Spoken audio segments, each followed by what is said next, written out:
सरकारी defence company का मुनाफा आधा हो गया, रेवेन्यू भी फिसला।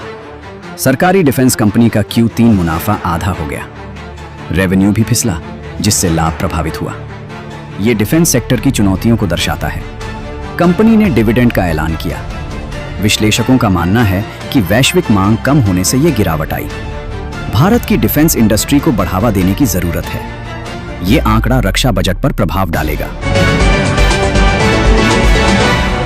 उत्तराखंड में गंगोत्री धाम के बाद यमुनोत्री धाम में भी गैर सनातनियों के प्रवेश पर प्रतिबंध। उत्तराखंड सरकार ने यमुनोत्री धाम में भी गैर सनातनियों के प्रवेश पर प्रतिबंध लगाया। इससे पहले हर की पैड़ी और बद्रीनाथ केदारनाथ मंदिर में भी प्रतिबंध लगा था। ये धार्मिक सुरक्षा के लिए किया गया। श्रद्धालुओं को निर्देश दिए गए। ये फैसला धार्मिक संवेदनाओं से जुड़ा है। लोगों को ध्यान देना चाहिए। ये यात्रा को प्रभावित करेगा। MP बोर्ड डेटशीट 2026 बदली। 10वीं 12वीं का नया टाइम टेबल जारी। मध्य प्रदेश माध्यमिक शिक्षा मंडल MPBSE ने 2026 की 10वीं और 12वीं बोर्ड परीक्षाओं की तिथियों में बदलाव किया है। 10वीं की परीक्षाएं 13 फरवरी से 6 मार्च तक होंगी। 12वीं की तिथियां भी संशोधित हैं। यह बदलाव छात्रों के लिए राहत देगा। ऑफिशियल वेबसाइट mpbse.nic.in पर डाउनलोड करें। यह परीक्षाएं 2 पालियों में होंगी। बजट 2026 में MSME पर बड़ा दांव। मौसम के बदले मिजाज से राहत नहीं। बजट 2026 में MSME को बड़ा फोकस मिला, लेकिन टैक्स स्लैब में बदलाव नहीं। महंगाई बढ़ने पर राहत न मिली। सरकार ने 7% से ऊपर वृद्धि लक्ष्य रखा। युवा शक्ति पर जोर दिया गया। रिवाइज्ड रिटर्न फाइलिंग की समय सीमा 31 मार्च तक बढ़ाई गई। ये बजट आर्थिक स्थिरता पर आधारित है।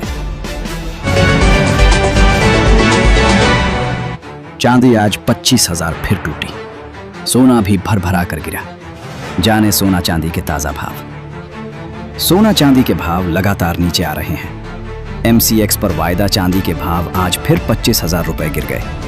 वहीं सोने के भाव भी 7,412 रुपए गिरे हैं, जिसका सीधा असर सर्राफा बाजार पर पड़ रहा है। यूनियन बजट 2026 से 27 बुनियादी ढांचे को मजबूती, टियर 1 और टियर 2 शहरों में रियल एस्टेट को बढ़ावा। वित्त मंत्री निर्मला सीतारमण ने शनिवार को यूनियन बजट 2026 से 27 पेश किया। इस बार बजट में सरकार ने जन निवेश पर जोर देते हुए सार्वजनिक पूंजीगत व्यय को 11.2 लाख करोड़ से बढ़ाकर 12.2 लाख करोड़ किया है। सरकार का मकसद है आर्थिक विकास को बढ़ावा देना, रोजगार के अवसर पैदा करना और निजी क्षेत्र की भागीदारी को प्रोत्साहित करना। बजट में विशेष ध्यान टियर 2 और टियर 3 शहरों पर रखा गया है, जो धीरे धीरे विकास के नए केंद्र बनते जा रहे हैं। रोहित शेट्टी से पहले ये 5 सितारे बने फायरिंग का शिकार। चौथे स्टार ने मौत को दी मात। 5वें की चली गई जान। बॉलीवुड सितारों पर हुए जानलेवा हमलों ने फिल्मी गलियारों में असुरक्षा का माहौल पैदा कर दिया है। रोहित शेट्टी के घर पर हुई फायरिंग और सलमान खान को मिलने वाली धमकियों ने सिक्योरिटी सिस्टम की पोल खोल दी है।